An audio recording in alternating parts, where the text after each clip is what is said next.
show. Mike and the Vagine, Mike and the Hole Oh, are here. hello. Hi, Vagine. How are you? I'm better than you, I think. Yes, you are. Yeah. You are much better than me, which some people have said that I'm turning into you. Which is That's not good. a compliment. I don't think it's meant that way. No, to the extent that anyone is trying to blame Mike for there being no show yesterday, it is 100% my fault. I fucked up my back. It hurts me so bad to sit here. You have no idea. Like, I am in so much I have no idea. pain. No. Just figure of speech. I know you know. Yeah, I do. It just hurts like a bitch, and it's making me grumpy, which isn't fun. Yeah.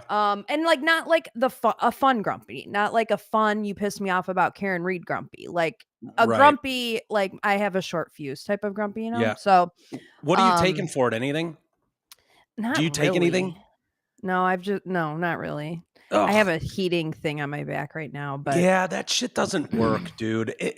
At a minimum, get on obviously Tylenol. That does help with I mean, I have been swelling. Taking just like Advil or whatever. But if you're not used to taking painkillers and you take a half of one, it does wonders for the neck and back. The problem is when you have chronic issues and you take them a lot or like daily.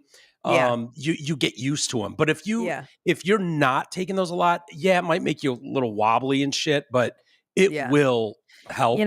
Mike, we're similar people. Yeah. And I think that that I tend to have an addictive personality. So I am not super jacked about getting like addicted to painkillers or even the possibility, because I know I'll like them a lot.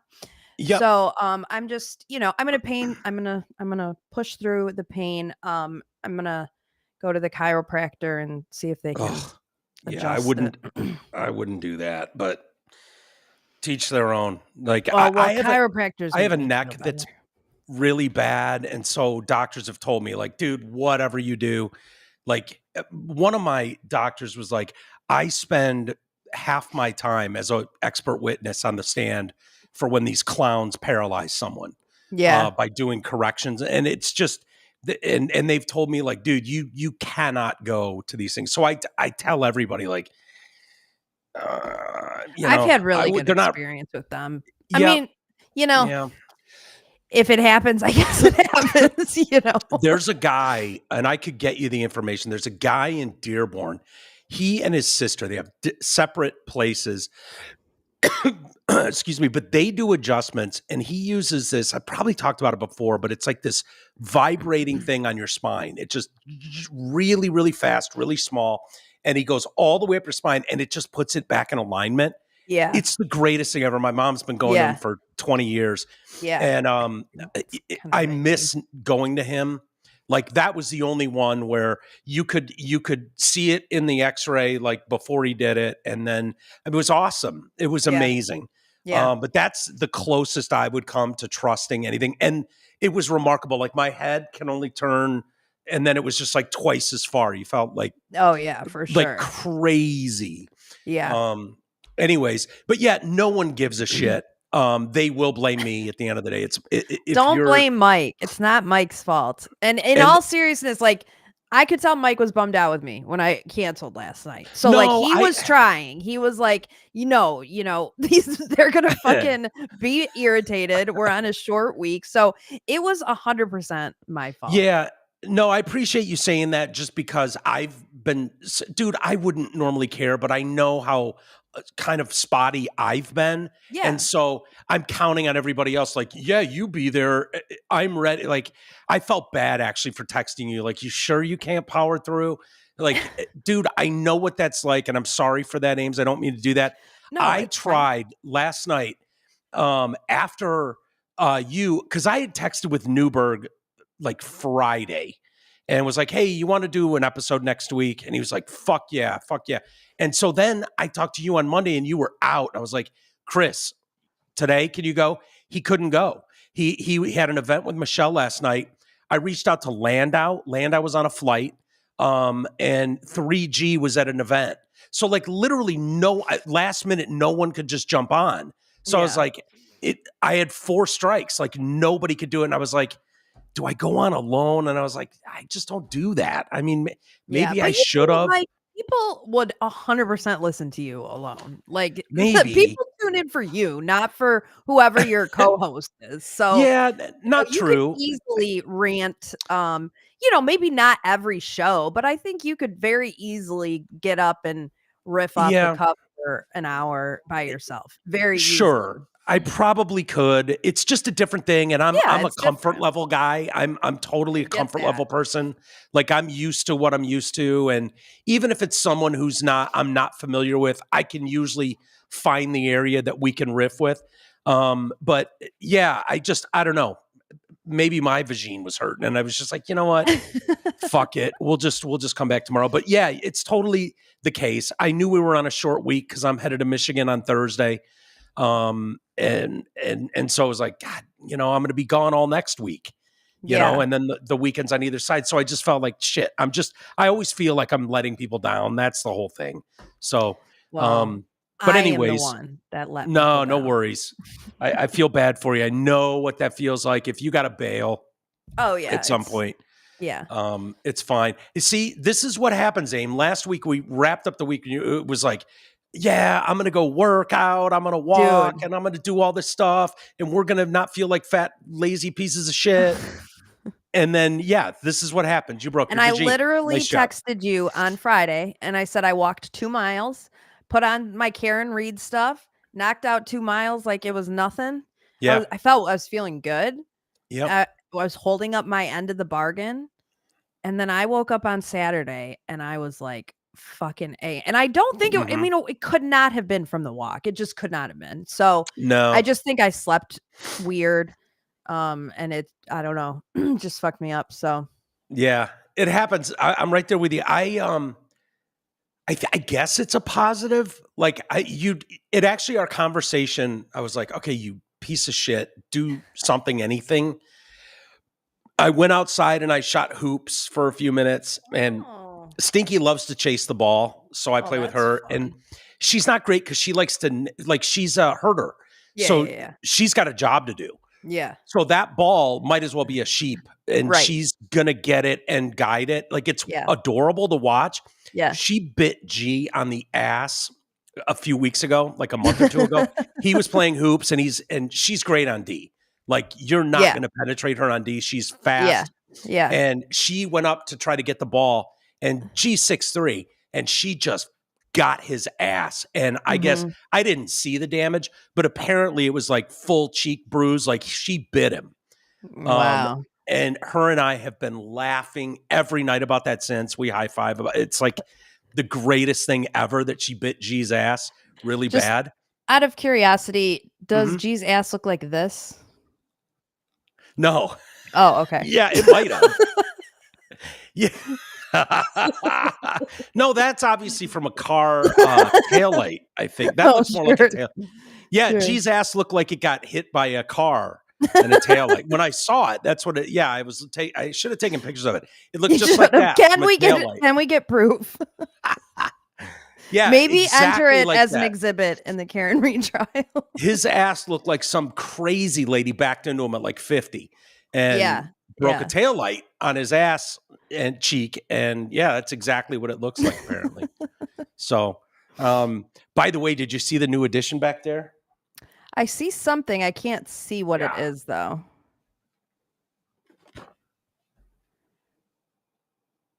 The Beatles Yellow Submarine Lego set. How about that? Dude, is it a white whale? Is that what it is? The thing this was that was my white whale. Wow. That thing it went out of print or out of whatever before I started doing Lego. And so there's 2. There's the Simpsons house, which there's a new Simpsons coming out this week maybe. But the Simpsons house and that Beatles, like anything Beatles is super, sought after. Yeah. And it was like, oh my God, the Yellow Submarine, that's probably $50 when it came out, $60. And then it's been gone for a decade. And good luck finding that thing, on the black market. It's $350. And G found it unopened in the package in Taiwan and fucking ordered it for me. Wow. And was just like, hey, I got you something. And I'm like, what? You're and like I'm so excited. And now I don't know what to do because the collector in me goes, yeah, okay, no, I can't. Like the collector in me, like if I have unlimited funds, what you do as a collector, and collector dorks will know this, you buy 2 or 3 of them, and then it's like, okay, now I can listen to one. I can keep one in the original wrapper, and I can frame it like however you do. Yeah. So having one, it's like, I can't. Yeah, but has it been open before? No. Oh, it's unused. It's sealed. Okay. Yeah. All right. Well. Yeah. But I mean, Mike, we've had this discussion not long ago. To what end? I mean, so yeah. Is the enjoyment that you're getting out of it just it being in its package? Because at no point is anyone in your life, like any of your nephews, if that's going to be sold in a garage sale one day. I know. When you I know. Feel over, and it will not have been built. I know. You're not wrong. I mean, here's the thing. So for what purpose are you keeping it in the box?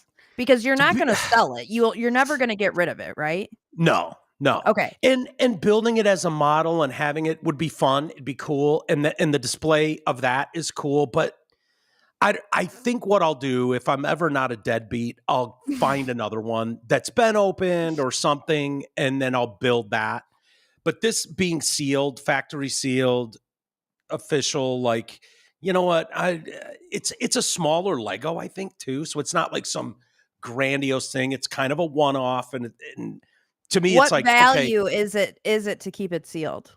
All of it. Like if you were ever to, like, no, I don't expect I'm going to get rid of any of my Motley Crue, like rarities in my lifetime. And I understand nobody around here gives a shit. And in fact, the problem is these people so don't give a shit. They'll put a 50-cent sticker on it at a garage sale at best. Listen Most to me. likely this will just end up in a fucking dumpster somewhere. Leave it to me. Leave it to me as payment for, the podcast, helping you out. Yeah. I accept payment down the road. Just leave it to me. This can be a verbal agreement if you want. I can play this at your funeral or something. I don't know if that would be appropriate, but I could play it at some point for your family and say, Mike left all this to me and I will sell it. Gladly, I will sell it. I swear to God, I thought like with Mad Dog and Ruidi and Marshy, between them, one of them would give a flying fuck about music or stuff that I care about. And they don't appear to have that gene. Like by the time I was their age, I was into all of this shit. I was into but my dad got me into Zeppelin and the Beatles when I was 2. Yeah, so right. These people are not into that shit at all. They're into their stuff. So to me, these people will not care in the least about this. I'm not even kidding. I would be cool with like Aaron has reached out to me before and been like, hey dude, if something happens to you, that Nikki Sixx bass. And I'll sell it. I'll give TDC listeners first stab at buying it before I throw it online. I honestly wouldn't mind going to my deathbed knowing like at least this stuff isn't going to end up in a yard sale or in a right. Because like that would be really cool. Like, hey, there's some value to some of this stuff. It's not like this one is kind of dumb because there were probably millions of these made. You know what I mean? And so what is the value? I don't know. It's kind of personal. Yeah. That one. I don't know. I honestly wouldn't mind like I don't think G cares about some of that stuff. Like some of the other stuff, like the Beatles record store day release. You could only get this in record stores, like independent record stores on record store day. I don't even know what the value is. I paid $50 for it at the time. It's still sealed. It's like they're singles or something on 4 vinyls. What is this worth? I don't know. I've never opened it. I never will. Like, I don't know. Is it worth $100? I don't know. To me, it's cool though. Like, that's just me. Right. Sorry.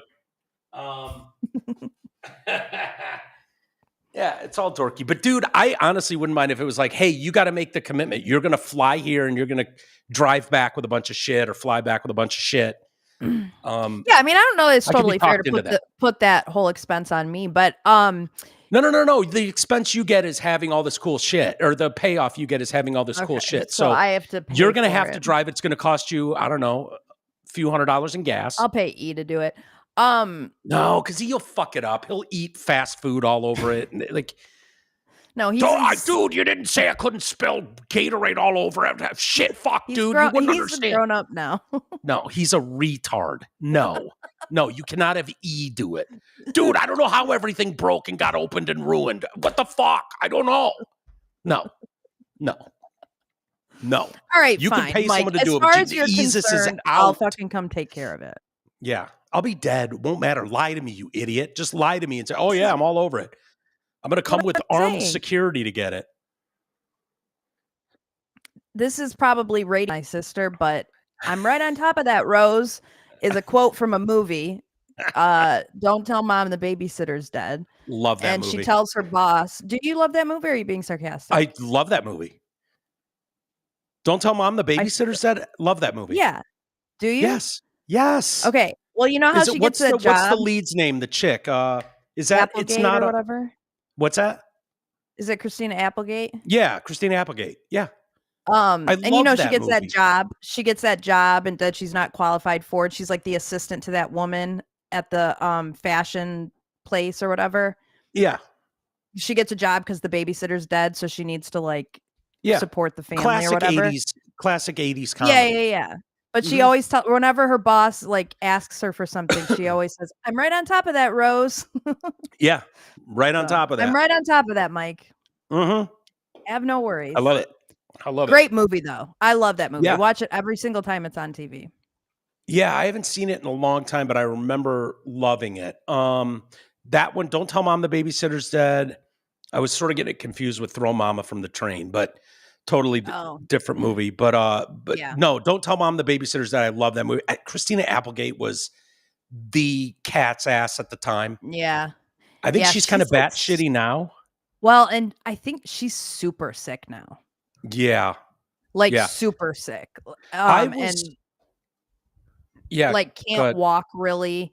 And like kind of puffy. And I don't think she can like ever work again. No, cancer, right?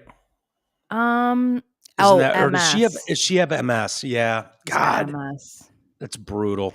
Yeah, she walked out with like a cane at the award. Yeah. We have a listener with MS. I feel so bad for her. She was horrible. One of these. Yeah, she was one of these like fucking workout queens, like the whole works.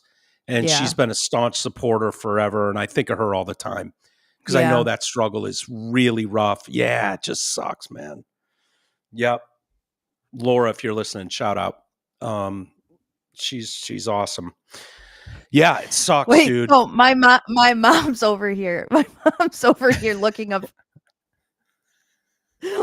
your stuff. Vic, if you ever if you weren't crazy, I'd believe you, but I don't know where you get your information. It seems not spot. Is she talking about the Lego? I think she's talking about the Beatles vinyl. The Beatles thing. Okay. Sealed. All right. $250. See, dude, that already is paying for your gas on the way out here. You covered that one Beatles vinyl. But some of my Motley Crue shit, Sealed is where the value is too, I think. But I don't know. It's personal. So hopefully you don't get into a spot where you got to get rid of it. That's the right. Get to the end.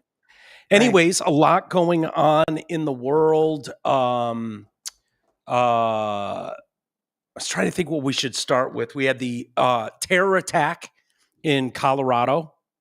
Yes. There was a white father, just a white dad in Colorado who took a flamethrower. Unsure if it's terror related. We don't know for sure. We don't know. Yeah, I'm so done with these people. I don't know who believes it. Like, he might have had totally innocent and reasonable justifications for throwing Molotov cocktails at people. Right. And having 14 more Molotov cocktails in the back and screaming, free, free Palestine. Right. Like, don't be juvenile, okay? And why would you jump to conclusions? Right. It's mind-numbing in its stupidity. I mean, it could not be more of a terrorist attack. Yeah. Like, literally it fits the I mean, it's so obvious. So his wife and 5 children of Colorado terror suspect Mohammed Sabri Solomon have been arrested by ICE agents. They will be swiftly deported. He's an Egyptian national who's accused of injuring 12 with a homemade flamethrower and Molotov cocktails during an anti-Semitic attack in Boulder. Was living in the U.S. illegally for a couple months after his legal status expired. They have now taken his family into custody. Gone. No discussion. Gone. I don't want you here. You're out of here. You're out of here. Mohammed's despicable actions will be prosecuted to the fullest extent of the law. We're also investigating to what extent his family knew about this attack. If they had knowledge of it or if they would have known that their dad's a nut job who fucking hates Jews. Trust me, they would know. Right.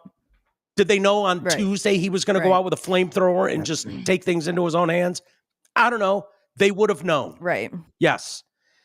They were all stripped of their visas, are currently being held in southern Texas. He arrived in the U.S. in August of 22 on a tourist visa that permitted him to stay in the country until February of 23. Yeah, tourist visa. Just like, he's just out taking pictures of landmarks throughout our beautiful country on a tourist visa. That's all. He then filed for authorization that granted him legal status until March of this year. His request is still pending. He had told police he waited until his daughter graduated high school before carrying out an attack. Well, that was nice of him. He penned messages to his wife and 5 kids and hid them in a desk drawer before carrying out the attack 100 miles away from his home. No. His home is 7,000 miles away. Let's be clear about that. Yeah. His home is in no way 100 miles away. Yeah. His hotel was a down the street. He told police, this is shocking, he hated Jewish people and wanted to kill all Zionist people as he targeted participants of the Run for Their Lives event, which was organized to show solidarity for the Israeli hostages being held in Gaza. Of the 12 injured, 8 victims, 4 men, 4 women between the ages of 52 and 88. The 88-year-old, I believe, was a Holocaust survivor. So cool. Yeah. Mm-hmm. So, it's just unbelievable, man. He hates Zionists. Yeah, that is. He wanted to be clear though. He doesn't hate Jewish people, just Zionists. Oh, so it's a religious war. Yeah, and like even if that's the case, my guy, you don't get to firebomb them. What? So you don't? You know. Yeah. No, you don't. And there, to anyone who's like, oh, but they're, what about due process? Fuck him. He's here on a visa. So is his family. Fuck around and find out. Are they talking about? You're not a citizen. So like, this isn't, someone's going to say, well, do we throw the family of a murderer in jail because, they're the family? And it's like, no, because they're American citizens and they have rights. Yep. So no, you don't do that. But if you're here on like an invite and you do something stupid or your family member commits a terror attack. Yeah. I mean, see ya. Bye. Have fun in Egypt. Wherever the Good luck. You're from. Sorry. No, the former administration allowed these monsters to just crash our country. They did. Sorry. That's what happened. Right. There's very little debate about this. And what they removed was the ocean of protection we had between these extremists and ourselves. We always had that as a trump card, no pun intended, in our back pocket. Well, at least we got an ocean of protection. It makes it very hard. Yeah. But when you see the countries that people came from just lobbed into our country, and people for political reasons turned their back on that and told you were insane and you were a racist of some level if you went, what the fuck is going on here? That's what we went through. Yeah. And this is step one. This is just one. When you talk about these people, they're talking about you are an illegal in this country and you kill an American, getting the death penalty. And I mean, if it's in a state that allows it, I don't see why not. Federally talking about it. Did they sentence Laken Riley's killer to death? Because he's in Georgia. I don't know. You always hear they're going to seek it, but I don't know if that's been finalized. Yeah. What I found interesting, Mike, and this is kind of a off to the side story, but sort of relevant, is that the Joe Biden administration does in fact know how to deport people, because in Michigan, and I know you don't follow Michigan news as closely anymore, but there was a story that came out of a Chinese national who I think went to the University of Michigan, but voted illegally. Oh, I remember that story. In the election. And he was being charged, had to turn over his passport. Well, he was out on bail. And what happens the day before Joe Biden leaves office and Trump gets inaugurated? He somehow leaves the country with a different passport, and now he's in China, and they don't extradite to the United States. So he's there, and so it's interesting because they do in fact know how to send people back. I guess it's just not something they were interested in doing. What is the play on a large scale? What are they trying to accomplish by that? That just seems, I mean, unless there's what would even be the good reason for that? What is the bullshit reason? Like, the Trump administration might do something awful. Like, what is the argument there? To evade being charged. I mean, you can't get extradited from China. So long as he goes back there and he doesn't ever leave and go to a country where they'll extradite him, he's free from any consequence of illegally voting in an election. So, and it just makes you wonder, that are there more of him out there? I doubt he's the only Chinese national that voted in an election illegally. Or any illegal for that matter. No. I think there's God knows how many. But and you're just so naive to think that he is the only one. So, but nobody seems to have any interest in getting to the bottom of that. So, who am I to question? No, they certainly don't. No, it's gonna. I'm sorry, but this is going to be ugly, and we've already seen even when you try to get rid of the worst, they throw a shit fit like you're evil. How dare you? You're like fuck these people. I don't honestly. They've taken away my my ability to care what they whine about. Like it'd be one thing if it's like, oh my God, Maria, my the person that's been cleaning my house for 20 years got swept up. And like, I get it, but you've made it now to the point where I just don't care. I see people going to bat, making even if they're small excuses for some of these people, like this guy, a white Colorado dad or a Maryland father, like, stop it. No, you're making it impossible for me to care. And we said months ago, this is going to have to be ugly. I'm sorry. It just is. You cannot dump 20 million people into your country and expect that it's going to just be smooth sailing, cleaning that mess up. They didn't create this mess. They're stuck dealing with it. Sorry. Yeah. And we're already finding out you can't deport 10,000 of them without the left losing their minds. losing their minds. So I know. I think you just ignore them at this point. Yeah. And send the message that, if you get caught in this country killing someone, stuff like that, you're not just getting deported, you're getting killed. And I don't want to put every one of these assholes on trial and, he's facing 624 years. No, I don't want to house this asshole for the next 50 years. Yeah. And then let some, liberal dumb asshole come out and, reverse all of, the life sentences because they're unconstitutional. Best to not have to worry about that. Do what they did with Bin Laden. Just like, we just dumped him in the fucking ocean. Yeah. Sorry. Bye. Dump him in the ocean. Nope. Yeah, exactly. Alive. So were you able to follow your trial the last couple days while your vagine was swollen and broken? Are you kidding me? Of course. I don't miss jury duty for nothing. Okay. I don't miss jury duty for nothing. Laying in traction with headphones on? No, old school. There you go, old school. Did I miss the Karen Reed update? You did not, old school. But it has been quite the couple of days. The defense is in their case, and it does appear that they are not calling Michael Proctor, which is the disgraced detective. They're also not calling the alternate suspects, the homeowner and the, for lack of a better word, side piece, Brian Higgins.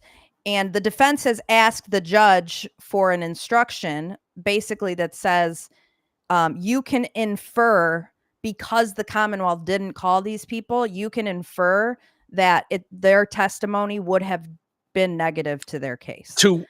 Which is a pretty powerful to which side? So if, because the prosecution was going to call Proctor and they decided not to, and the defense has talked about calling Proctor and they've decided apparently not to. I don't know why they wouldn't. So who do they think it would be negative towards, the prosecution or the defense? Yeah, so the instruction, the instruction is basically whoever the party is favorable to. So essentially Proctor is favorable to the Commonwealth, right? I mean, he's the lead detective. He's not favorable to Karen Reed. He would be an adverse witness to Karen Reed if Karen Reed's side called him. So if the Commonwealth doesn't call a witness that is paramount to the case, has information that hasn't been presented, can call them, they're available, but they choose not to, you are, as a juror, are able to infer that the reason they didn't call them is because they would have been damaging to the case. Yeah, that makes sense. Commonwealth. So, but they did get Proctor's text messages in, and oh my goodness. So how do they do that without bringing him in to explain those text messages? You would think you couldn't do one without the other. So they brought in, the defense brings in this poor guy. I felt so bad for him, but he's Michael Proctor's like BFF since middle school. And he was in the group chat. He didn't say anything in the group chat. He was just in the group chat. So they brought him in to verify and authenticate the group chat and say, yes, this is Michael Proctor. This was the group chat. We've been in this group chat for like a decade together. These are Michael Proctor's words. And so the defense just left it at that. They were going to then use those words in a different way. They were going to put it in their closing argument, something like that. They weren't going to make this guy read the text messages because they're not his words, right? They were just bringing him in to authenticate the text messages. Well, the Commonwealth, Hank Brennan, that little rat fuck, gets up and he says, read the text messages. So this poor guy who has nothing to do with this case in any fucking capacity other than the fact that he's friends with Michael Proctor's loser ass, he's on the stand reading these text messages. So he gets to the really bad ones where he calls her a whack job cunt and that she's got a leaky balloon knot and she leaked poo. And he gets to those and you just see his face and it's just like, I cannot believe I am here right now. And he goes, do I have that's to what say I would ask. These words? These are not my words. And so it ended up, Hank Brennan, the prosecutor, read the words, and then this guy just confirmed really that they didn't accurate. well, they're not his words, so they didn't make him read them. They usually make you say them. Even when they're like N-words and stuff, they make you say them. Oh yeah, I mean, in the last trial when Proctor was on the stand and he tried to spell out CUNT, and the judge was like, "Are these your words?" And he's like, "Yeah." And she goes, "Say them." Yeah. Say them.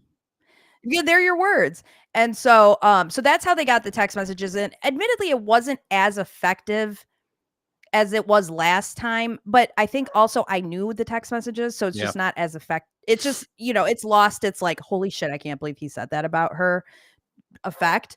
So they'll be able to argue all those text messages. They got the text messages in, just not by asking Michael Proctor about it. They also they had their dog bite expert on the stand for the last couple of days. She's very accomplished. She's a doctor. She's board certified as an emergency room physician, and she was a autopsy. She did autopsies. I'm forgetting the word. She did autopsies. I think is the word you're looking for. Yep, that's exactly what it is. So she was on the stand for a couple. Oh, and she has a proficiency in dog bites because she's written papers on them, and so she has this specialty in dog bites. So anyway, I think she did a great job in explaining.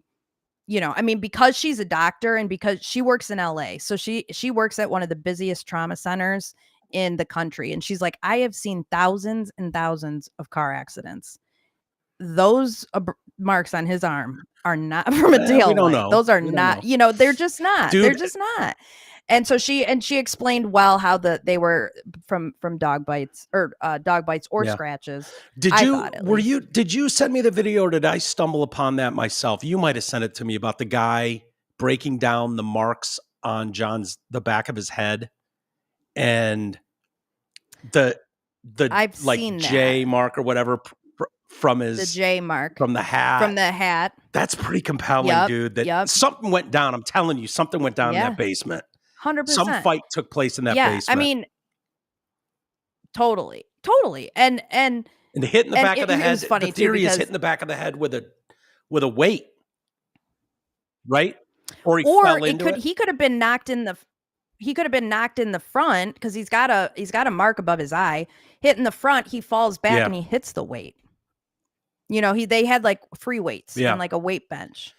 But what was the most damaging, and truthfully, I don't know how we're even here after the testimony that happened today. There was a police officer who worked in the town that Karen Reed's parents live in. So the day of the accident at 2:30, Michael Proctor had already done all of his sleuthing and decided that Karen Reed's car was involved in a homicide. So he calls this police officer and says, "Hey, heads up, we're coming into your town just as a courtesy. Can you please join us? And so you can assist us with getting a tow." Yeah. It's kind of, that's just how it's just common courtesy to let the local police know.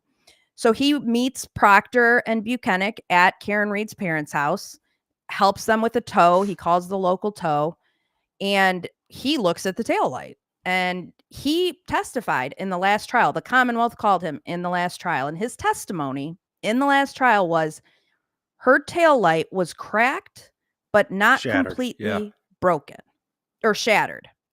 And so the defense in the last trial, they were like, well, that testimony was really good for us. Yeah. So they didn't even ask any questions because they're like, yeah, I mean, if you say it wasn't shattered, everything falls apart. It wasn't shattered. So they didn't ask any questions. Exactly. Well, this trial rolls around and surprise, surprise, the Commonwealth doesn't call him as a witness because heaven forbid, you wouldn't want the jury to know the truth. And they didn't even contact him after the first trial. They were like, nope, we're good. We don't need you for the second trial. You were damaging to us. So the defense calls him to the stand. And this time around, he says, because the defense is now asking him questions because they're like, well, we know he's going to be positive to us because he's under oath. He's not gonna perjure himself. Exactly. He's a sergeant. He still is. Is he's this like the black guy? Active. No, he's not. He looked kind of maybe like that. Maybe I would more like Italian-ish. Not that it matters at all, but Oh, yeah. But Sergeant Nicholas Barrows. Yeah. Yeah. So he brings up, Alan Jackson, the defense attorney, brings up the picture of the taillight in the Sallyport garage that it's completely missing. Okay. It's completely fucking missing. I want to see it. Can you pull up a picture of that? Yeah. I don't know. Yeah. I kind of want to see what it looks like now. If it looks like because that would be obvious to a cop. Did anyone take a picture of it? Like when Barrows saw it for the first time? Of course not. No. See, that just seems crazy. Michael Proctor never took a picture of it. Buchanan never took a picture of it. And Hank Brennan, that little rat fuck, had the nerve to come after this cop and say, well, you didn't take a picture of it, did you? And it's like, hey, dipshit, it's not his case. He was there to help with the fucking tow. Like, why didn't Michael Proctor take a picture? He was the investigator of the elementary in a case, right? So, if you think this part of a vehicle was involved in the accident, you would take a shitload of pictures of that. So, this is what they say her tail light. So is that normally all red? The clear? Where did it go? Oh, I was looking. Okay, so yeah, so this is usually all red right here. Okay. And they say, he brings up this picture and he says, is this what it looked like when you saw it? And he goes, absolutely not. And he was like, all of this was there. He said, the only piece that was missing is this little piece right over here. And that's the only piece when they put it back together that was missing. That's still. Damning, dude. That's damning. So it's damning. And so, and he goes, that is completely shattered. And he goes, that is not what it looked like when I saw it. And I mean, what the fuck? He does not have any reason to lie. No, he wouldn't. And, you know, and he has no connection to the Massachusetts State Police. He's got no connection to the Canton Police. And that just kind of goes to show the defense's whole theory of like, yeah, these shady ass cops. I mean, after that testimony, I am 100%, and I've always been convinced that other people did it. But like, I'm so Michael Proctor framed her. There's no doubt in my mind that he planted Taillight. That Taillight was not there at the scene because it was not broken when they towed it. Well, where did they find those pieces? They found them at the scene on the yard, but they found them later on after the car was already at the Canton Sallyport. That's crazy. So it was in the custody of Michael Proctor and the Massachusetts State Police in the Canton Sallyport garage, which was a 3 or 4 minute drive from 34 Fairview. It was there before they ever found one single piece of taillight at that house. So, you know, they were finding taillight pieces weeks later. Michael Proctor was finding them on the lawn, which I don't know how they got on the lawn if the crash happened in the street. So yeah, I mean, it's just devastating testimony. If I were, you can see at the time, before there's national coverage, before there's all eyes on it, that in a situation like that, it would just be like, yeah, I don't know, dude, just snap a couple pieces off and throw them on the lawn. Say that's where we found it. Like, you can see. Yeah, we know she did it. Yeah, we know she did it. Let's just make this open. We just need a little bit. We need a little bit. Let's make this more. Open and shut. You can see, like, nobody's paying attention. Mike, he said that. He said those exact words. He said in his group chat to his friends, we want to make this open and shut because it involves cops. They said he said that. He said that in his text message. There's no reason that cop has to lie on the stand. And that seems like an obvious one, not one you'd mess up. Like, that would be obvious to you. Like, oh no, dude, this light was not blown all the way out like this when I got there night one. Right.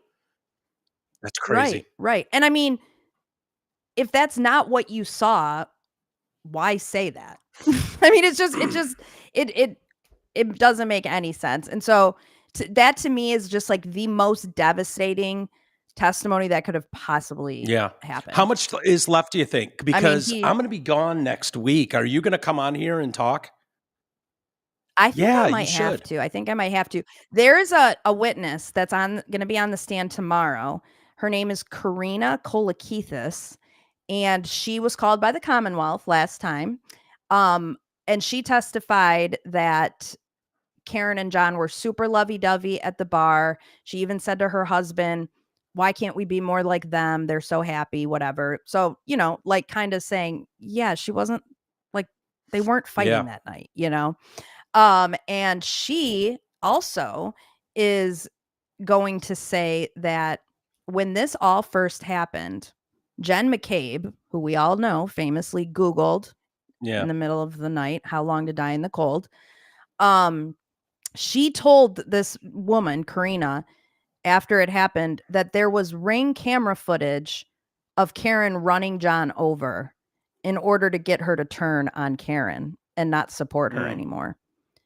And breaking news, there is no Ring camera I'm surprised there's not.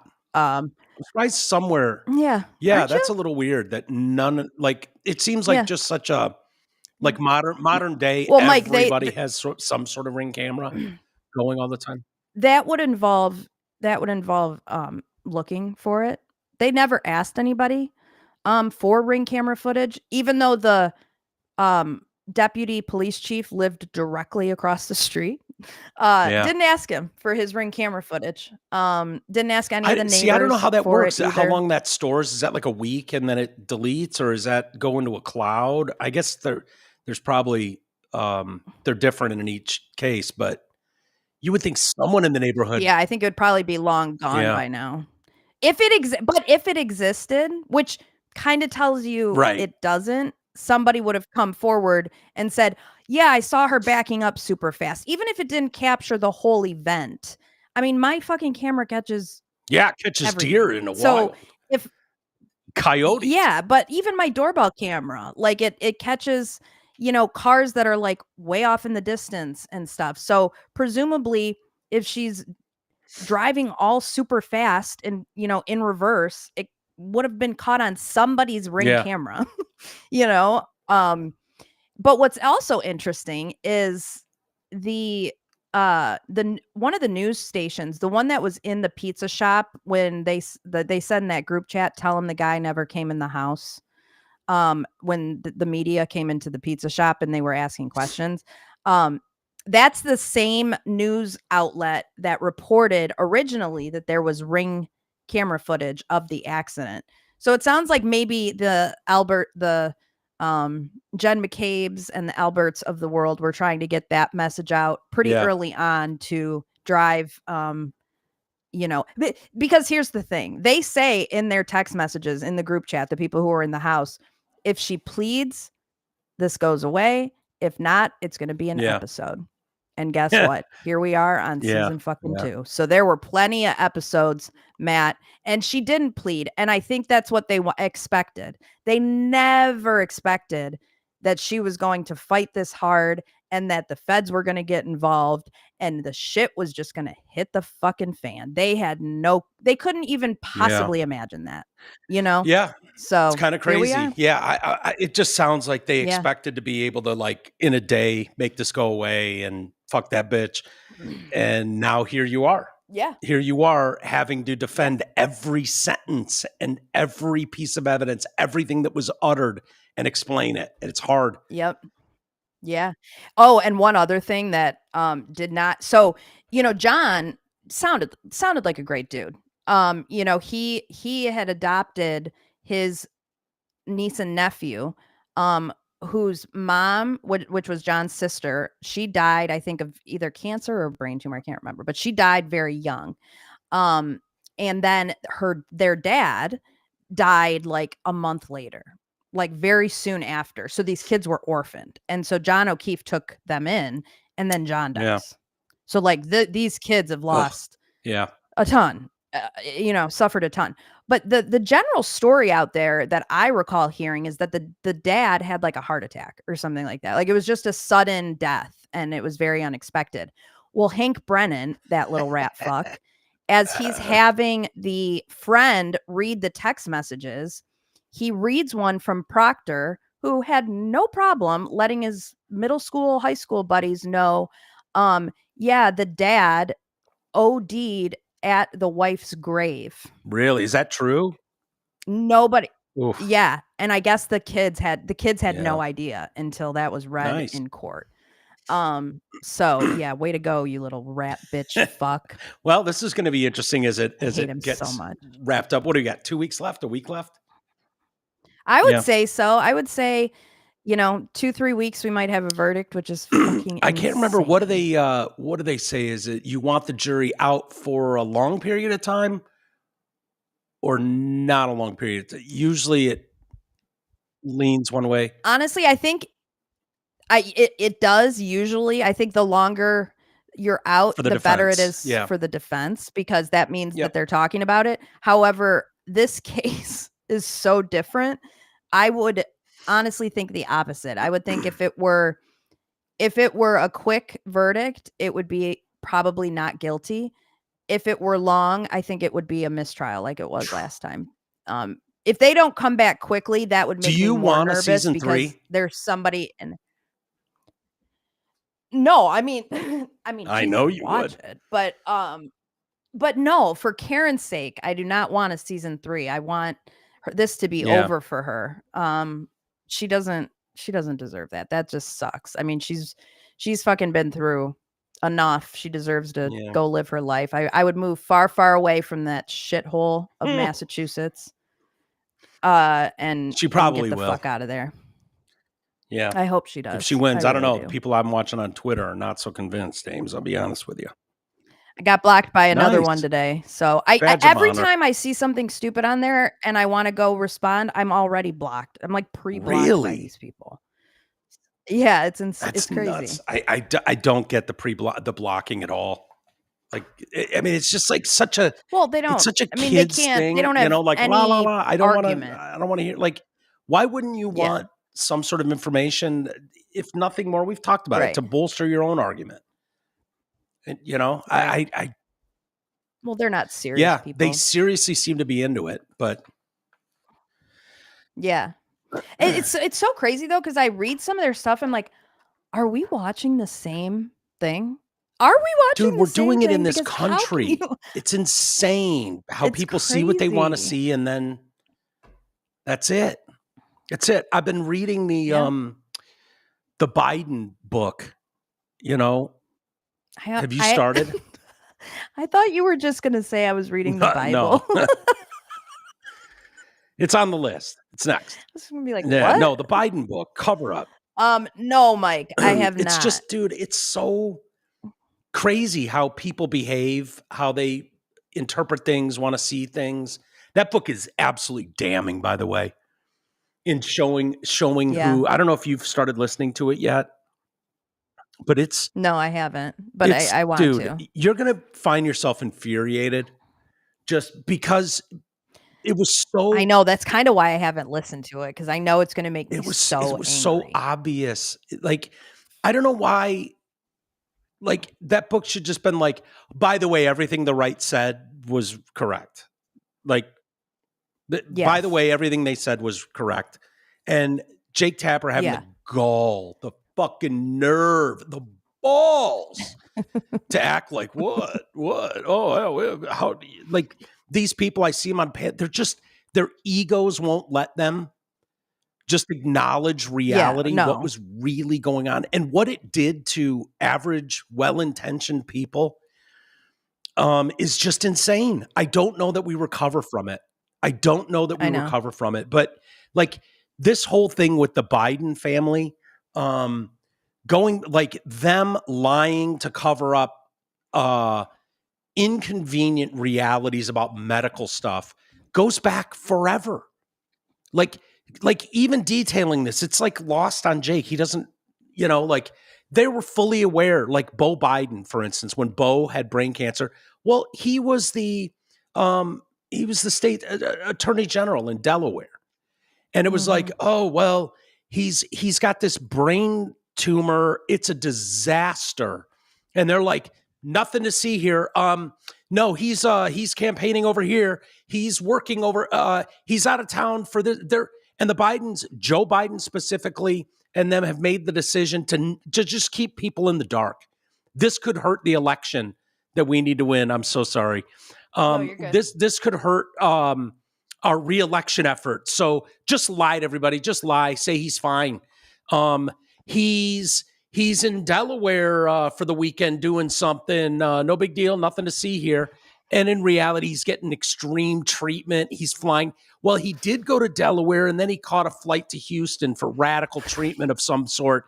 But he technically was in Delaware for a minute too. So, and they're totally fine with this. They see nothing wrong with this. It's exactly what happened with Joe's health. It's just mind-blowing to me. It is. It's maddening. And do you ever, whenever someone says Delaware, I always think of Wayne's World when they're like, Delaware. I'm from Delaware. I don't remember that. I think of Milwaukee. No, they say like, I'm from Delaware. Like, who the fuck's from Delaware? And it's like, I'm from Delaware. But anyways, yeah. And you know what I was also thinking? I'm trying to think of the if the president of the United States, they keep saying, Jake Tapper keeps saying, well, 2 really big things happened in his life that set him back. And the first was the death of his son. And the second was the plea deal blowing up, the possibility of Hunter going to jail, and the possibility of him killing himself. That's just sent him in a downward spiral. And it's like, okay, if the president of the United States can't handle some bad fucking news without going into a complete spiral, maybe, maybe he's not fit to be president of the United States. Okay. Because if that's going to send you into a spiral, you need to just go be with your family, my guy.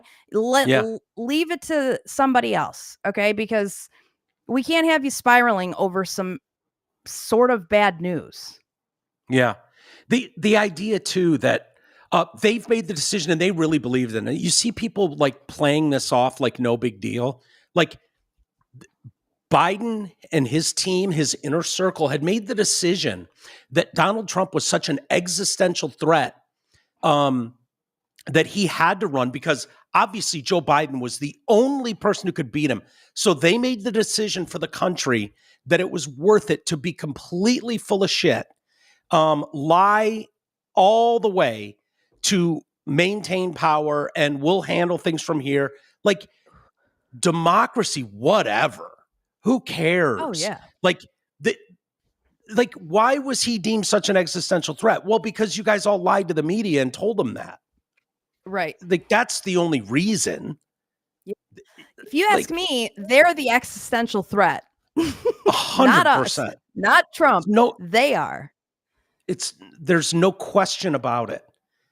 And it's just like these, I'm okay, cool. So 5 people surrounding this mostly dead person made the executive decision for all of us that they knew best for the entirety of the country. Right. And anything was on the table. Anything. Didn't matter. Yeah. It's infuriating. Yeah. It's infuriating really to listen is. to. And to be honest, I'm not hearing enough about it from the Republicans. No. Like, I feel like they maybe sent a letter that said, hey, we want to talk to you.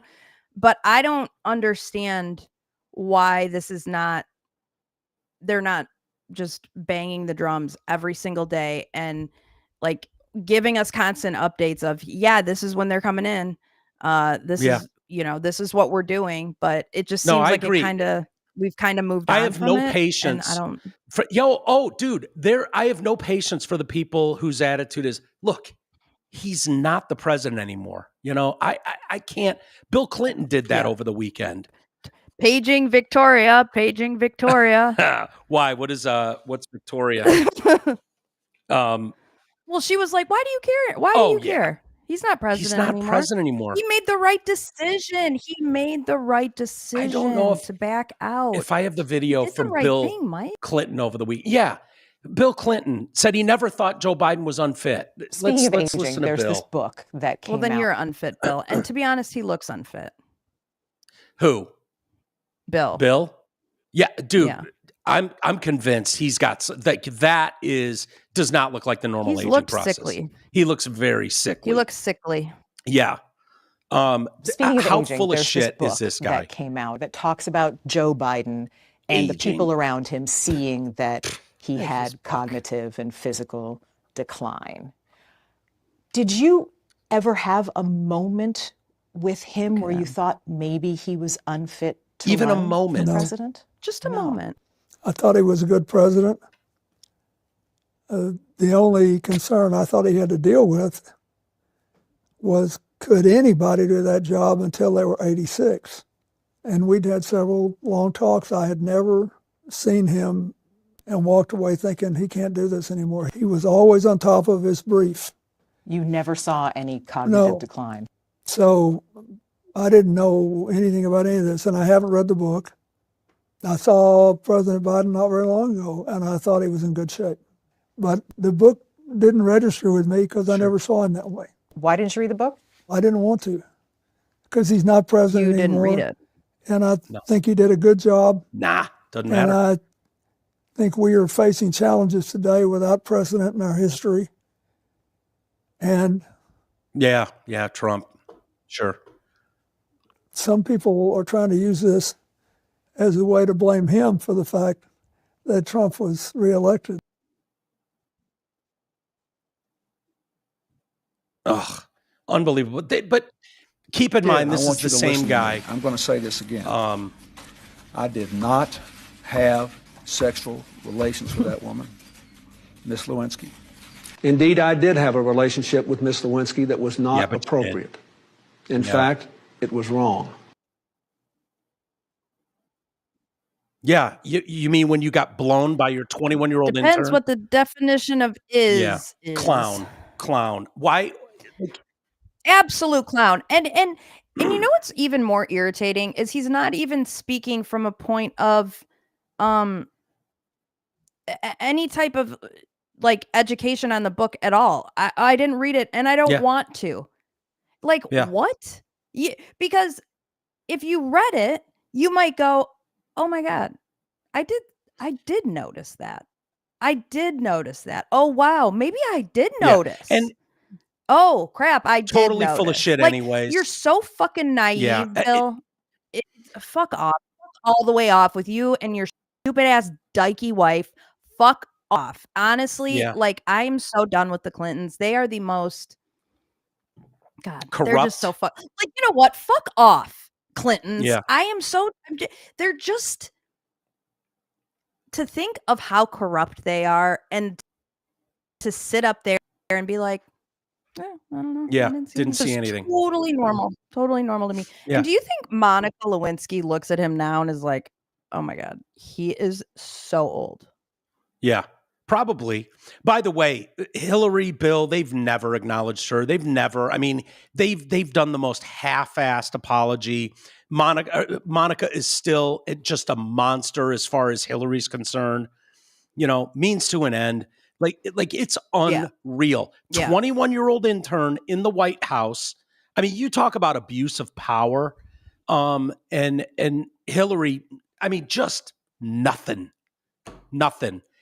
We went through the entire Me Too movement. She still has the nerve to get up and stand on a soapbox like she's some authority on anything. She should be off on a farm somewhere in disgrace. She's going to lecture the rest of us. Yeah, here's the thing. Exactly. And with it, you got away with all your bullshit. So just leave us the fuck alone. I don't want to hear from you. I don't want to see you unless it's a dead president's funeral. So go the fuck away and just be happy that you got away with it. You got away with running this country way. You got away with making money and cheating the government. You know, you got away with a lot, and just leave us the fuck alone. Please, for the love of God, leave us alone. How old is Bill Clinton? He just seems so old.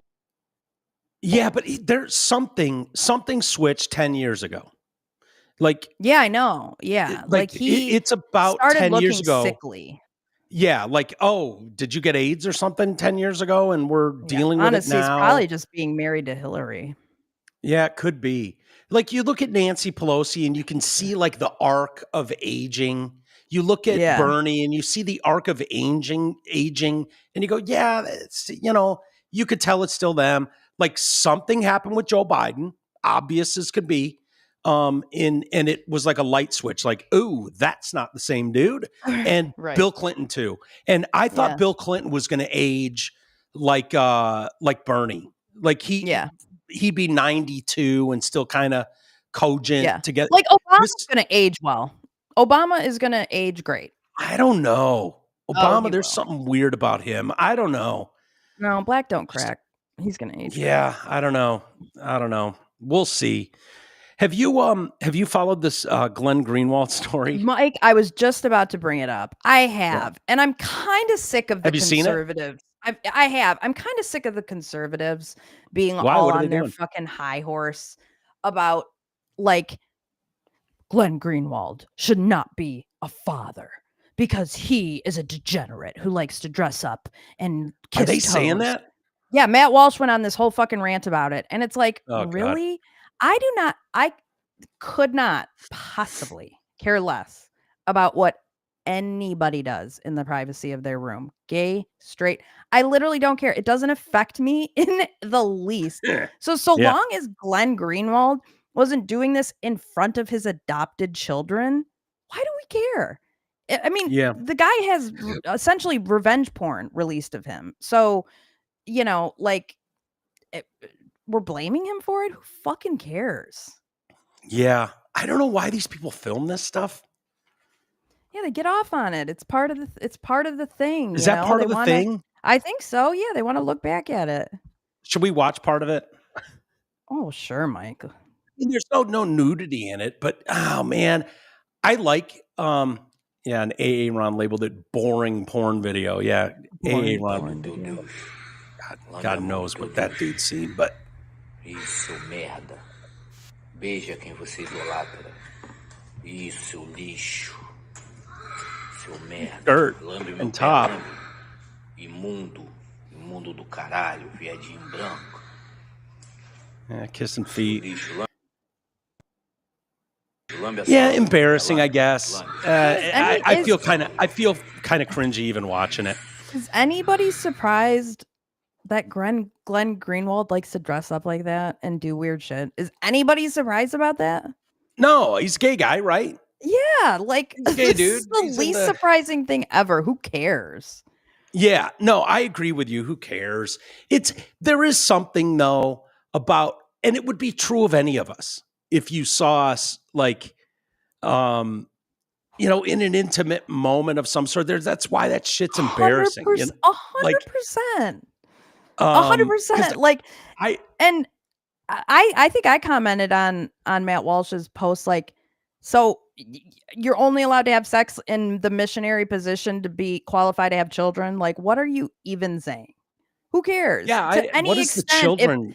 I'm trying to find what his post. Did he tweet or something, or did he do a video? Yeah, no, he tweeted. You would think more people would be upset about. He posted a clip.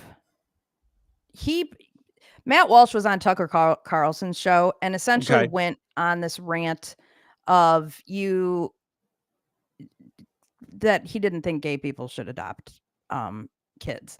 And Glenn Greenwald responded to it and was like, one has to be morally deranged or totally ignorant of the grim realities of kids lingering without parents in orphanages, shelters, and foster care, only to be expelled at 18 with no support, to believe that dark hell is better for kids than being adopted by gay couples. So Matt Walsh retweeted that and said, I would just like to point out that it was only a month ago that Glenn Greenwald attacked me and labeled me morally deranged for arguing that gay couples should not adopt children. Safe to say I've been pretty well vindicated on this point. Yeah, Matt Walsh is a tough one because he's like super. Yeah, and I love Matt Walsh, but yeah, he's very, very uber conservative. Yeah. He's like, he's probably only missionary guy his whole fucking life. You know what I mean? Totally. Yeah. He's got a quadrillion kids. He'll keep making them as long as his wife can produce them, and Yeah. Super religious and whatever. But I don't know. I like Glenn's reporting. I've talked about it. Like, there's a handful of guys. Handful of people that whose word I trust in their reporting. So you hate to see any of those people. But I also don't like seeing those people out on a boat on the weekend in a bathing suit. You know what I mean? It's kind of like the whole teacher thing. Like, no, man, you've got a life outside of the school. I don't like that. Yes. You want to think of them as a suit to be respected and giving points on stuff. And it's like, you're a real human being. But so it's Glenn on his knees with some dude hooker, spitting on the floor and lapping it up. It's just like, you almost forget people are human beings, and you don't think about people like it's that. Not my business. Exactly. It's none of our business, and it's weird. It's bizarre, and there's probably people watching this who are like, I've done that, and I'm straight, so like, who cares? Probably. I've had a chick do that. I've had a chick kiss my feet before. Not me. No, not me. I'm not saying that about me. I'm saying somebody that's listening is probably saying like, yeah, I've done that before. It's just nothing, but whatever. Yeah. I guess I don't understand the role. Like, there's a lot I don't understand. And Isis and I used to talk about it. Like, thank God we're not like freaky dudes, like crazy, like, the guys that want their balls stomped on by some chick in a high heel stiletto or something, like, you know what I mean? And so it's that kind of thing too, where it's like, I don't know. We just, and I you got to think there's a gay aspect to it too. Like, if this was a guy, but I don't understand that power thing where it's like the degrading aspect. Like, I want some girl to treat me like shit and put me on a leash and dog walk me around. Like, that is so foreign to me. Like, I don't understand. I don't want to do that to a girl. I don't want her doing that to me. Like, I don't care what you do, do you, dog. But then when you see it, when it's leaked like that, it's like, no, I can't unsee this, but I'd feel the same way if it was like a dude, politician or something being dog walked around the room. Anybody that's in a position of power in your life. You wouldn't want to know that about your teachers. Yeah. You wouldn't want to know that about your boss. You wouldn't want to know that about, the fucking guy that works at the corner store that you see. Like, you just wouldn't want to know. It's weird. Yeah. And I've talked about it before, but as somebody who has had something way less, I mean, I don't know, maybe it was worse. Maybe it was worse than this.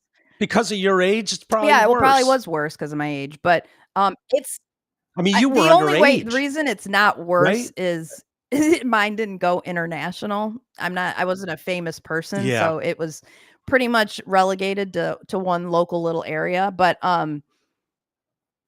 which is equally as devastating. Don't even tell. No, for sure.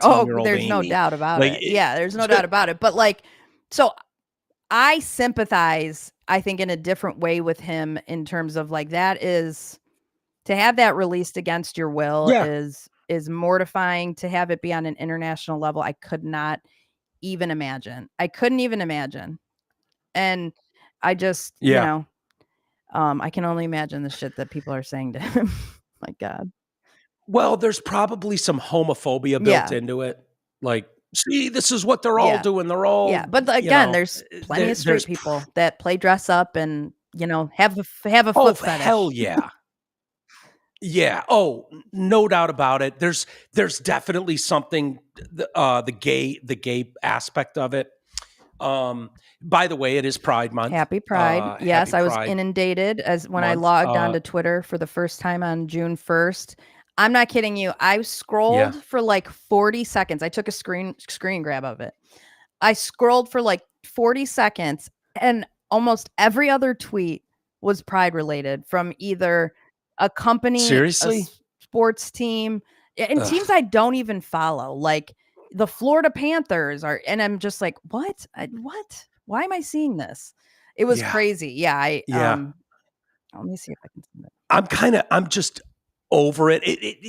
That one meme that goes around, it's gone around for years, about all the car companies. Here's BMW in the US and Mercedes and Lexus, and they all throw their rainbow bullshit into their logo, and then it's like BMW Middle East. It's like, No. Yeah.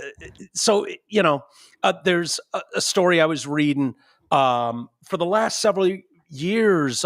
Pride Month was a splashy marketing event for big brands. Stores adorned windows with rainbow flags, displayed all the alphabet themed t-shirts and mugs at their entrances, changed their logos, spotlighted donations to these LGBT rights groups. But this Pride Month, many retail brands are going quiet. Companies are treading lightly, avoiding prominent campaigns. 39% say they plan to scale back public Pride Month engagements this year, according to a survey of more than 200 corporate executives. That includes sponsoring Pride events, posting supportive messages on social media, and selling Pride-themed merchandise. Consumer brands are wary of provoking right-wing customers and activists. They're not activists. They're just people. Just people with different opinions. That's all. Yeah. This idea, the left loves to do this, by the way. Anyone who disagrees with them is an activist on the right. Well, that's because they think they are an activist, and they're so not. Right. If you've noticed, the right doesn't really have activists. Now, spare me. I know you could point to this thing over here with a couple, but no, this is not like a thing on the right where we get to, you'd have to go back to what was the Tea movement, Tea Company, Tea Group? Yeah, the Tea Party. The Tea Party. Yes. No, they don't. They might get together. There might have been a handful of people that went out and fucked with, all the retards that were out protesting Elon and Tesla. There were a couple pushback moments, but this idea that there's an equal group of activists on the right who are just, it's no, they're just your customers, and they're kind of tired of this shit. That's what you're feeling. Federal agencies have threatened to investigate companies with DEI programs. No, they're not threatening. They're pissy about the racist practices is what they're angry about. That's what they're investigating. Businesses cited pressure from the Trump administration as the primary reason for changing their Pride Month approach. It's clear that the administration and their supporters are driving the change. No, go woke, go broke actually meant something. And these companies are taking notice. Period. Mm-hmm. Yeah. That's no what doubt you're about seeing. It. You're seeing, but there was enough pushback, all right, enough. We got it. We got it. We don't want to think about what you're doing. Fucking take it up in your own bedroom. All right? Yeah. Don't drag everyone into it and throw it in our face every 2 minutes. We're not interested. That's the level of what you were seeing. So you're not getting the automatic fake respect and love you think you're getting from everybody. The subdued approach marks a shift for businesses, which used to turn the annual June celebration into a branded holiday. It's part of a broader pivot in corporate America, with many businesses scrapping some of their programs to advance diversity in the workplace under pressure from the Trump admin and Republican activists. Again, just people, not a lot of activists. Advocates for gay Americans say the Trump administration's opposition makes it harder for businesses to compete, innovate, and attract talent. They also warn that companies risk losing business by downplaying support. The proportion of American adults who identify has risen to 9.3% of the population. Yeah, advertising works. Yeah. It does. It's worked. Companies that show up only when it's convenient or backtrack the moment there's political pressure risk losing trust and credibility. I mean, nobody's saying you can't hire minorities or nobody's saying this isn't preventing you from doing.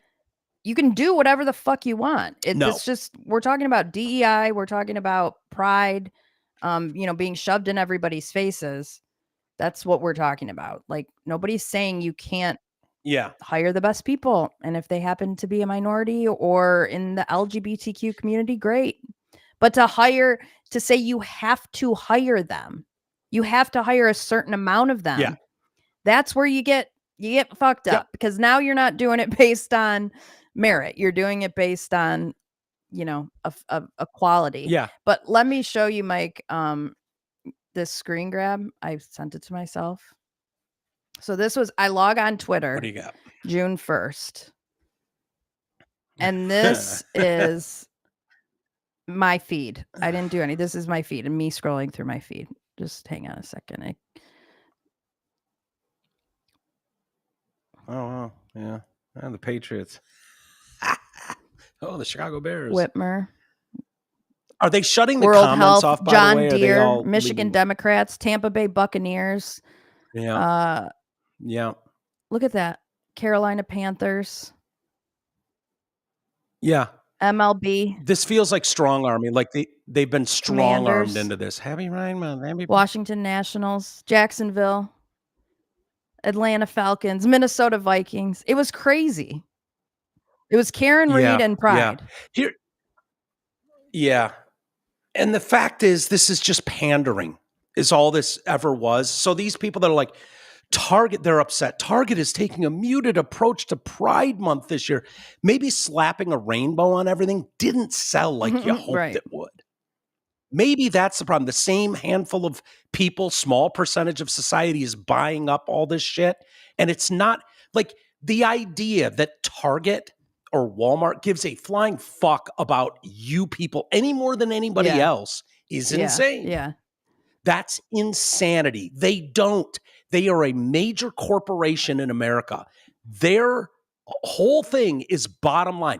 Can they make money off whatever your thing is? That's it. And then they make an executive decision as to whether or not their profit margins go up or don't. And they have come to the conclusion that, that we can't use this anymore. Like, look at us. What rock stars we are for the community. They never cared about your stupid community. Right. Sorry, hate to break it to you. They don't. Just like Target doesn't care about the Detroit Lions.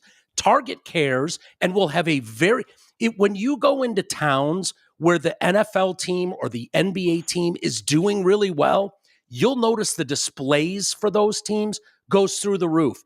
When I'm in San Francisco, Golden State Warriors sections are massive in their stores. In Detroit, for the longest time, the Lions section was kind of an afterthought. It's like, we got a few things. It's no different with this kind of thing. So they're trying to make excuses for like, we're online. You can buy everything online. You know, we've got this huge Pride selection. Yeah, I bet you do. We are absolutely dedicated to fostering inclusivity for everyone. Our team members, our guests, our supply partners, and more than 2,000 communities. We're proud to serve. Yeah. Okay. So inclusivity for everyone, to me, what they're saying there is, all that means is we're not going to kick someone out of our store for being gay. Okay. That would be inclusivity for everyone. Yeah. It doesn't mean we roll out a red carpet and we give you fucking behind the scenes tours of the building. Like, stop thinking you're owed something. You all right? Yeah. Yeah. I just moved weird. And the fact is, tolerance was what people were striving for. When the movement, how I feel about it is like, you wanted to be accepted. You didn't want to be bullied. You didn't want people ignoring you. You didn't want someone being able to find out like, he fits the bill for hiring, but he's fucking gay, dude. We don't, can we hire the other guy who's not gay? Like, you didn't want that bullshit going on, which in this country was going on at a time. So tolerance is one thing. But it's not enough.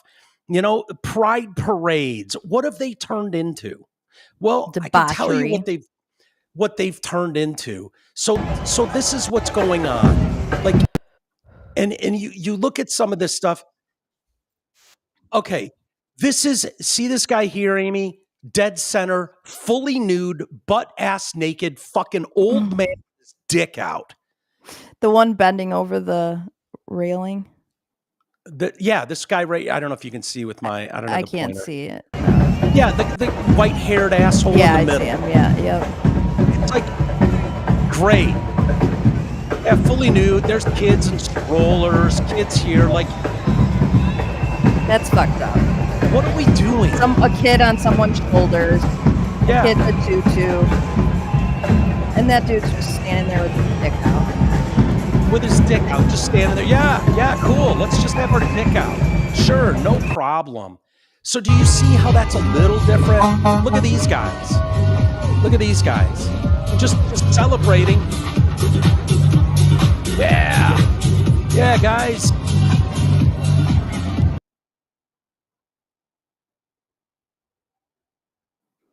And this little kid standing here.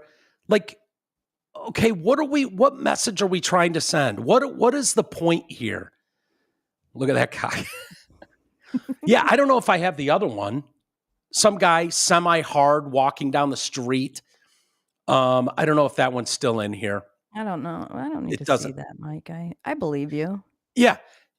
Some guy, decked out, semi-hard, fully nude, just walking on the street, kids around. You're like, what are we going? And I would say the same thing. Like, people want to do this thing like MAGA's a cult, and look at them with their hats, all with their red hats and their American flags. And I go, yeah, it's like an NFL team, man. I don't consider Lions fans decked out head to toe in Lions gear as cult members. They're fans of something. Right. I would say the same thing. If the Lions won a Super Bowl, can you imagine 1 million people showing up downtown for a parade? Some guy wearing a Lions hat, butt ass naked with his dick hanging out would be a problem for me. Call me a monster, call me hateful, call me a prude. Make that make sense. No. So people are turning against that sort of thing. Exactly. Like we were saying about Glenn Greenwald. I don't give a fuck if you do that in the privacy of your own house. Doesn't bother me in the least bit. You can dress up however you want. You can be as naked as you want. Doesn't affect me. But just leave us alone. You need to police your own, Yeah. Like what? Fine. You got some rights and this and that. And it makes it like people listening to this that hate me would be like, oh my God, Walters is a homophobe. It's like, yeah, no, furthest thing from. But I know how we don't want straight impressionable. people acting like that either. No. Like it's pretty consistent across the board. Yes, and you see it. Where else do you see that in anything? Where it's like Mardi Gras, I guess, which takes place at night, and it's all adults. Yeah, and you're not bringing your kids to fucking Mardi Gras. I don't think so. And maybe there's some horrible people out there that are bringing their toddler to Mardi Gras, but it's an adult event, right? Yeah, and it's in the street, and it's it is what it is. But that's the closest thing. And we all recognize it's like Vegas, you know? Yeah, there's a reason why that's not like a great family location, Yeah. And there was pushback when they tried to make Vegas kid friendly. Right. And I think they ditched that shit too, Right. I don't know. So I'm done with the pride stuff. I like have fun, but I just remember a time when I would have been viewed as very progressive. I'm not afraid to have Jerry from the San Francisco Jacks on this show. Hell, I flew him to town multiple times to come and hang out with people. Here's a guy who was the fucking face of a men's jack-off club in San Francisco. Right. And it was like, hey, you know what? Those are men in a rented space with consenting adults doing their thing. His message was hilarious. Yeah. We had fun with it. He had a good sense of humor. I still consider Jerry a friend. And he couldn't have been sweeter and nicer.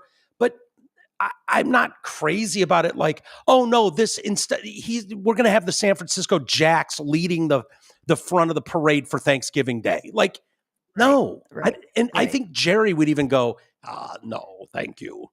Yeah, exactly. You're so right. I mean, I don't know. Maybe that makes me a monster, but that's what it feels like they're trying to do with the whole pride thing. First off, corporate America doesn't give a shit about. You think BMW gives a shit that you're a gay guy or a gay woman or a tranny? They don't. They are looking at, can we make more money off this? They would change their logo in all the countries. Right. If they had if they really believe that and were willing to risk sales to stand up for something they knew was right above all else, but no, they're not. So they do it here, and they figured people will tolerate it, put up with it. So the gay community is really bummed out that some of these people they're not celebrated enough. Trust me, you're getting celebrated all the time. Careful. You can push people too far and set things back. For the first time in decades, support for gay marriage in this country is on a downward tick. Okay? So people decades ago fought and risked their safety personally to be treated as equals in this country. And you people have taken that for granted and almost, it seems disrespectful to their plight, to those people that had absolutely real concerns, and it was a real fight. And, now... In the famous words of Detroit Cast, we need a war mic. There's some truth to that, but support for gay marriage in this country was at all-time highs. 71%, I believe. I believe it was 71%. And in the last couple of years, it's ticked down to 67, 68% nationally. Yeah. I mean, honestly, I think the gays are kind of fed up with it too. Most of them, a lot of them. They need to speak up. Saying what you said, like, we worked really hard to get. Some of them are. There's a whole Gays Against Groomers, group and stuff. Which, and I've talked to a lot of gay people who are like, Garrett used to talk about it. No, we don't do pride. These people don't speak for us. But at some point, like, you got to understand, like, there's a place for things, and then there's a place not for things. And these parades, like, trying to outdo each other with just, grotesque showings, and then having toddler, like, it's not about children. It's like, well, they shouldn't be there then. You can't have it both ways. If you want to have everyone dress up and, hey, we wear our colorful costumes and wave our flags and have the fucking high school band play, fine. No one's got a problem with that. But you can't have guys with their dicks hanging out, waving around, absolutely flaunting it in people's faces, and then have a 3-year-old walk by. Like, no. Horribly inappropriate. I'm sorry. Are you dying on the vine there? Yeah. I'm dying on the vine. We can do a couple it's hard emails for me to sit here and wrap it up. And I hope you feel better tomorrow. Let me do a couple reads, and we'll do some. Thank you. We'll do some emails. Hold on, because we've got a short week, so I want to make sure I do the stuff we got to do. Deer Lake Athletic Club in Clarkston has a full gym fitness class. You could go over there. You could use them for the full gym and the fitness classes. Get your back in shape. 3 pools, swim lessons, tennis, pickleball, and more. We offer summer memberships from Memorial Day to Labor Day with poolside grill opening for summer. That sounds awesome. Register now for their kids' summer day camp starting June 9th. The Backcourt Restaurant inside is open to the public with weekly dinner specials, kids' meals for $5 on Thursdays, and live entertainment on the weekend. Visit their website, DeerLakeAthleticClub.com, for more info about the club, restaurant, and banquet center. And we cannot forget our boy Nick Matthews. Let's see, he's your insurance expert. Are you paying too much for health insurance? Are you uninsured? Health insurance can be confusing. Nick Matthews from Your Insurance Expert is an expert in health insurance, life insurance, and Medicare supplements, so you do not have to be. Call Nick today, 248-914-1173. Have you been following the Diddy trial much? Maybe we get into that tomorrow. Yeah, I've been listening to recaps. I think they've got a podcast. I think Daily Mail, maybe? There's a few. There's a few out there. I've got certain like YouTubers that I listen to that are following it. Some are in the courtroom. Yeah. Is it worth talking about? A little bit. I mean, he's pretty fucked up, but I think there's also a lot of there's something to be said for did he really commit the crimes that they're accusing him of, or is he just a creep? Because a lot of it's kind of like Harvey Weinstein, like these chicks who are getting up there now and saying, he raped me and he did this and he did that and he's a horrible person, the defense gets up and brings up text messages and Instagram posts and, of like recent, like you were posting about Diddy's birthday, like a couple years ago, why would you do that if he raped you? Which is a valid argument. It is too. Valid fucking argument. I think by it the is way. too. I'm finding it, like, I want to be empathetic to someone being abused. But you're talking about consenting adults engaging in absolutely the most debaucherous behavior for clout. You wouldn't do that if Diddy worked at the local Home Depot. He would have no power over you. So you willingly went into this environment and got deeper and deeper and deeper because it made you cool to hang out at the cool kids table. And, right. If you're held there against your will, if you're drugged and raped against your will, that's a different story. And I don't know to what extent, but yeah. And I'm not sitting here defending me Diddy. either. Like, Diddy's not a good dude by any he was stretch very of the nice imagination. To me. I'll be and honest with you. He He was very nice when I met him. I thought he was great. I'm sure he was. But, and was he shitty to Cassie? Did he abuse the fuck out of her? Yeah, but he's not being charged with abusing Cassie. No. They never charged him with that. He's being charged with RICO, the only person in a RICO charge, which is weird to me. And he's being charged with like sex trafficking. So, just because you're in New York and the hooker that voluntarily flew out to fuck you is from Vegas, is that sex trafficking? Like if they voluntarily came out there to have sex with you, I don't know, dude. Just because he went over state lines, that's sex trafficking for a willing adult participant. Totally right. And the whole idea of freak offs, like we all knew about Diddy's white parties. We all knew what was going on at the Playboy Mansion and at these exclusive rumors of this shit was going on forever. Like, freak offs just sound like pride parades to me. Like that's like right. Those guys all fucking mostly naked on top of a fire engine truck driving through the streets. What do you think do you think they go home and have a nice meal afterwards and then call it an early night? Or do you think that ends with a fucking freak off party in the street at the firehouse, wherever the hell they're going? That's how that night ends. So it's like, I don't want to hear from those firemen at the Pride Parade in 2 years sobbing on the stand that, oh my God, we were at a freak off and there was lube everywhere. And like, shit, dude. Right. No shit. You wore a Speedo through the streets and waved your dick around. Like sorry. Right. Like, don't act like this is children being trafficked in a fucking dingy house somewhere against their will. Like, sorry. Sure.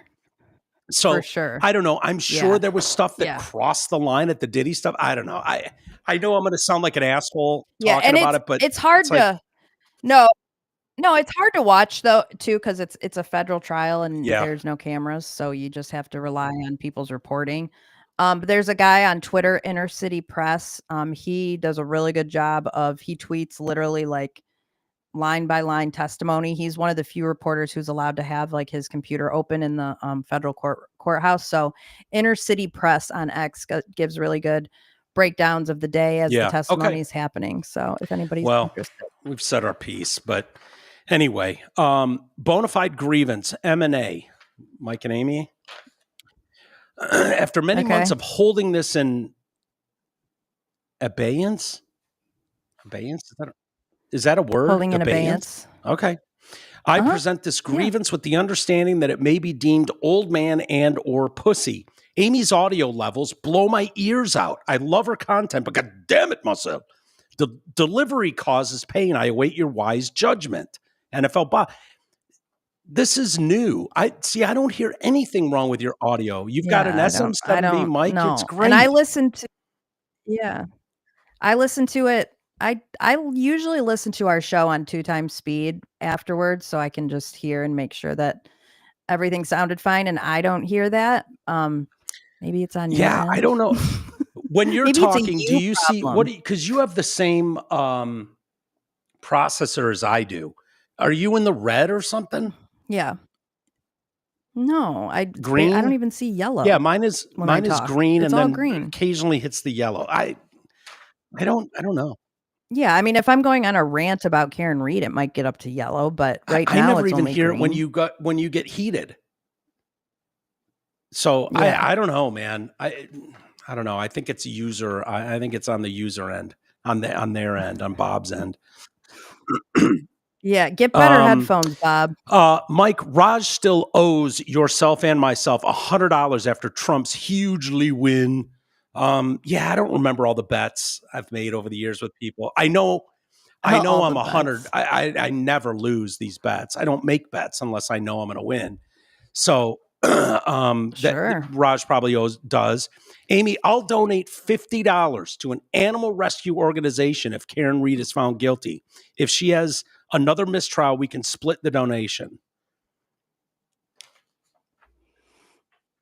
If she's found guilty, he's going to donate. Okay, will you donate to her defense how about fund you donate if she's to found us? guilty? Like, I don't give a shit about, like, dude, I need money more than a fucking animal shelter does.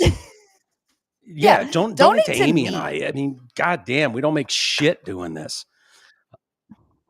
We should start putting our Venmos on the screen like other YouTubers. We should just start putting a QR code for our Venmos on the screen like other YouTubers we've got to do something. There's going to be some changes. When I get back, we've got to discuss some way. There's got to be better ways to monetize. And I saw, my brother sent me a story today about how AI is going to, that's their plan, Meta maybe, by next year to have advertising specific models for individuals like this situation. So there's stuff coming that's going to take out the whole model. I mean, before AI destroys all of us this time, Christmas next year. Yes. There should be a sweet spot for about 6 months where maybe we can actually feed ourselves. For sure. Biden decline. Hey guys, help me understand this. Laura Trump isn't qualified to give her opinion about Biden's decline, but Jake Crapper is qualified to write a book about it. Make it make sense, please. Yeah.